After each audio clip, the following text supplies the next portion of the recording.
The crude lathe stood at the center of the workshop like a confession. Do-jin had built it from seasoned pine and iron fittings, treadle-driven, with a headstock that wobbled less than it had a week ago, which was not the same as not wobbling at all. The shaft blank was clamped between centers, waiting. Everyone else was waiting too. Everything we're going to build stands on this one shaft being true, Do-jin said. He looked at the blank, then at the faces arranged around it. Tae-ho with his arms folded, Do-gwang leaning on the doorframe, Mok Jae standing close enough to the work to be a hazard. Cho Yeong sat apart on an upturned crate, hands resting in her lap. So, let's find out if it can be done. He set the tool and nodded to Mok Jae at the treadle. The frame shuddered. The cutting iron bit into the blank, and immediately the whole assembly began to argue, a harsh, rhythmic screaming that climbed in pitch and then broke apart into something worse than noise. The surface it left behind was rippled, as though the steel had been dragged across corrugated tin. Do-jin raised a hand, and Mok Jae let the treadle slow. Chatter, he had known the word since his grandfather's shop, known it the way you know the name of a common illness, abstractly, until you catch it yourself. The whole thing was flexing and fighting the cut, the frame, the tool post, the blank itself, everything moving in slightly different directions at slightly different moments, each motion feeding the next, until the cut became a kind of argument the machine was having with itself. So we just fix it? Mok Jae said. How? Do-jin looked at the ruined surface. He thought about lying, about projecting the confidence that had carried them through the charcoal trials and the bellows rebuild. He decided against it. That's the honest part, Jae. I don't know yet. We find out by failing on purpose until the failures tell us. Mok Jae's face went through several things in quick succession. He settled on a nod that was not quite convinced. The first iteration was bracing. Do-jin had Tae-ho forge iron gusets and bolt them to the frame's weakest joints, triangulating the corners the way a carpenter would stiffen a gate. They remounted the blank, reset the tool, and ran the treadle again. Better. Still wrong. The chatter was quieter, but it was still there, still inscribing its signature into the steel. Shallower ripples now, a slightly higher frequency, as though the machine had simply learned to argue in a smaller voice. The blank came off the centers and went onto the scrap pile. Do-jin wrote notes in the margin of his survey ledger. They set up another blank and tried again. The days accumulated, the scrap pile grew. At some point it passed the height of Mok Jae's shoulder, and Do-jin noticed the boy measuring himself against it one morning, without quite meaning to. The way you measure yourself against something that is beating you. The pile was a record of everything they had learned and everything that had not been enough. It was also just a pile of ruined iron, and iron cost. The whispers started quietly, the way they always do. A few of the outer apprentices, the ones who had joined in the early optimism and had not yet been tested by anything difficult, began to find reasons to be elsewhere in the afternoons. Do-jin heard the talk secondhand, through Do-gwang, who reported it without editorializing in the flat foreman's voice he used for facts he did not enjoy. A pile of broken iron and a pile of broken people, heaven's not in it. He did not answer it directly. There was no answer that would satisfy people who were looking for permission to stop. He kept writing notes and setting up blanks. It was Tae-ho who surprised him. The blacksmith had been the hardest convert, the one who had pushed back longest on every new method, who had demanded proof before he would abandon what his hands already knew. He had become, over the months, something close to a true believer, which made it worse when Do-jin came into the workshop one evening and found him sitting on the bench with the particular stillness of a man who has been thinking for a long time. Maybe some things just can't be made true, Smith, Tae-ho said, not angry, sad, which was harder. Maybe we're reaching for something never meant for hands like ours. Do-jin did not answer immediately. He picked up the most recent ruined blank and turned it in the lamplight, feeling the rippled surface under his thumb. He set it down. Get some sleep, he said. We run it again in the morning. Tae-ho looked at him for a moment, then nodded and left. Do-jin stayed. Alone, the workshop contracted to the radius of the oil lamp. The lathe stood in the middle of it, patient and indifferent the way machines are. It had no opinion about whether it was being used well or badly. It simply did what the forces acting on it required. That was the problem. The forces acting on it were wrong, and Do-jin did not yet know which ones to change. I know it can be done. He had turned true shafts before, in his grandfather's shop, on machines that had been refined over generations to eliminate exactly the failures he was seeing now. I know it was done.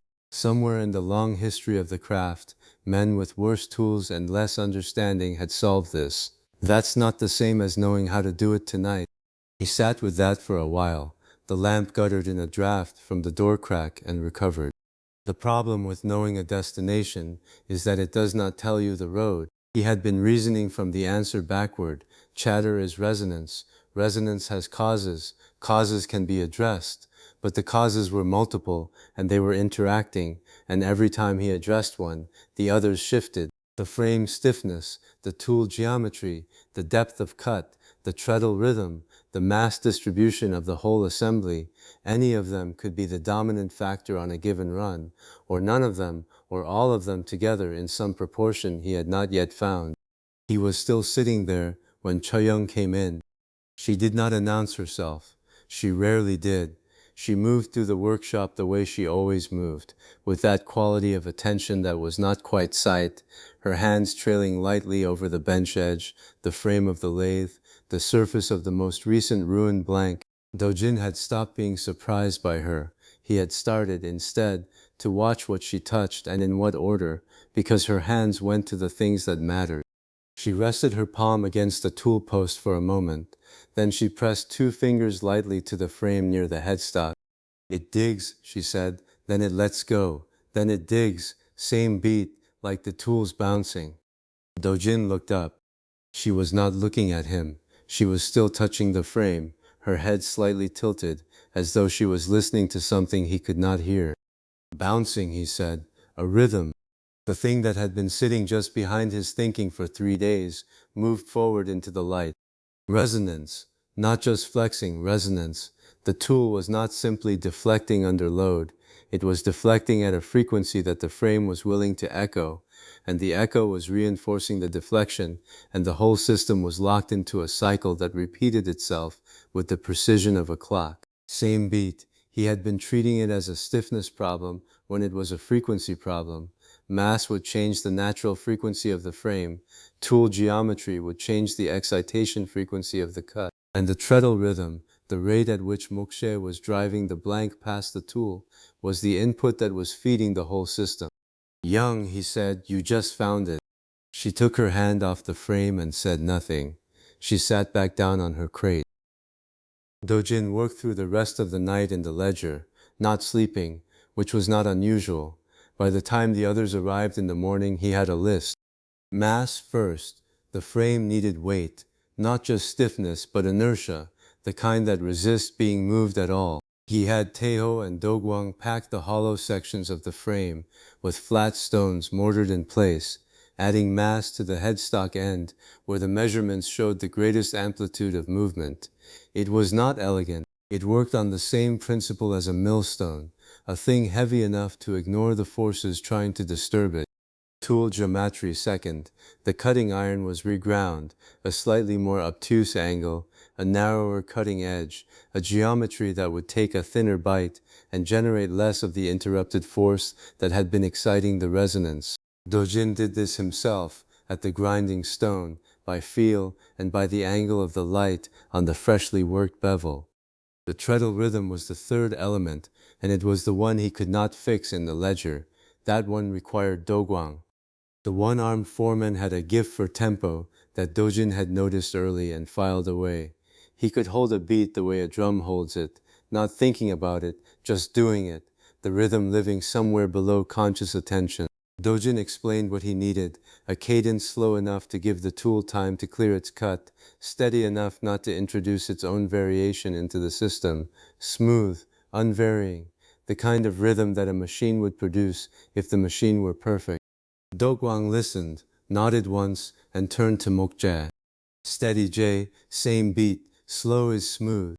Mok Jae was at the treadle, both hands on the frame for balance, his face set with the expression of someone who has been failing at something for days and is not sure whether this time will be different. Slow is smooth, he repeated. Smooth is accurate. Accurate is everything. Again, Do-kwang said, slow is smooth. Smooth is accurate. Accurate is everything. Now do it with your feet. The tool touched the blank. The frame did not shudder. It absorbed.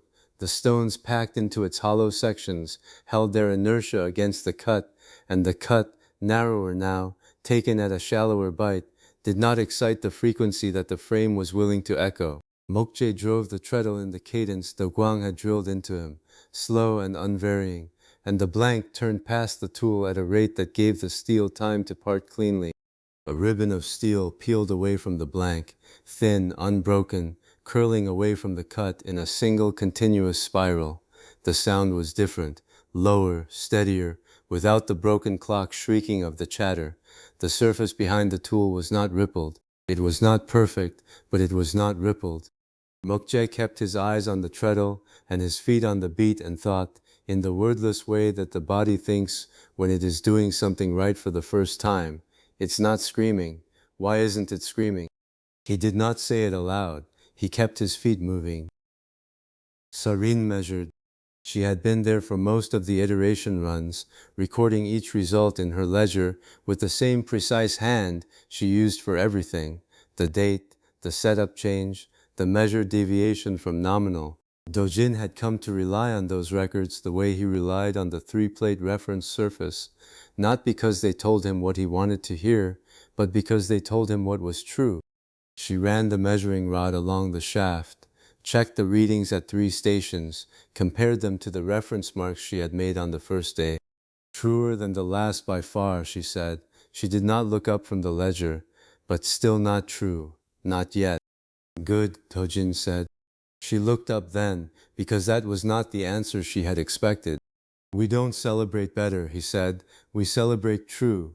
Tomorrow we chase the last of it. They stood in the workshop in the late afternoon light, Tae-ho and Do-kwang and Mok Jae and Cho Yeong and So-rin, and the lathe with its stone-packed frame and its red-ground tool, and the shaft blank still between centers, truer than it had ever been and not yet true enough. The scrap pile was still there. It would be there until they had a use for the iron, which would be soon enough. The apprentices who had drifted away were still gone. The whispers were still out there somewhere in the town, doing what whispers do. None of that had changed. What had changed was the ribbon, one clean, unbroken ribbon of steel, peeled from a shaft that had refused to be true for days, by a frame heavy enough to hold still, and a tool ground to take a thinner bite, and a boy who had memorized a cadence until his feet knew it without his mind. Half of precision is human. Do-jin had known that in the abstract for years. He had watched it become true this afternoon, in a pine-framed workshop, in a dying frontier town, and it was different from knowing it abstractly. We don't stop at better, he said, to the room, to himself, to the lathe. We stop at true. Tomorrow we finish it. No one answered. No one needed to. Mok Jae was already checking the treadle pivot for wear. Tae-ho was looking at the tool post with the expression of a man planning a modification he had not yet put into words. Do-kwang was writing something in the margin of his own small notebook, the cadence maybe, translated into marks that would let him teach it to someone else. The oil lamps were lit against the coming dark. Outside, the veil over Iron Ridge held its pale and failing light against the sky, the way it always did, a little dimmer than the night before. Inside, the work continued.